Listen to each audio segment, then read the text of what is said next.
கொற்றலை ஆற்றில் ஏற்பட்டிருக்கும் வெள்ளப்பெருக்கால் பட்டறை பெரும்பத்தூர் தரைப்பாலம் மூழ்கியது. இது பற்றி விவரங்களோடு இணைகிறார் செய்தியாளர் லோகநாதன். விவரங்கள். கடந்த 3 நாட்களாக திருவள்ளூர் மாவட்டத்தில் பரவலாக கனமழை விட்டுவிட்டு பெய்து வருகிறது. இதன் காரணமாக கொசஸ்தலை ஆற்றில் வெள்ளப்பெருக்கானது ஏற்பட்டிருக்கிறது. குறிப்பாக திருவள்ளூர் மாவட்டம் பட்டறை பெரும்பத்தூரில் உள்ள தரைப்பாலத்தில் மூழ்கடித்தவாறு வெள்ள நீரானது சென்று வருகின்றது. இதை பொருட்படுத்தாமல் சேதமடைந்த தரைப்பாலத்தில் மீன் பிடித்தும் பொதுமக்கள் வந்து பார்வையிட்டும் வாகனங்களை சுத்தம் செய்தும் வருகின்றன. தொடர்ச்சியாக காலை நிலவரப்படி 7500 கன அடியானது இந்த கொசஸ்தலை ஆற்றில் வந்து கொண்டிருந்த நிலையில் தற்போது அது 8500 கன அடியாக அதிகரித்து வருகின்றது.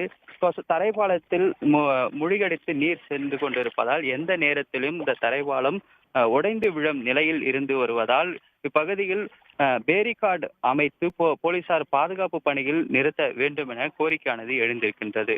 உடனுக்குடன் செய்திகளை தெரிந்து கொள்ள சன் நியூஸ் பெல் ஐகானை கிளிக் பண்ணுங்க.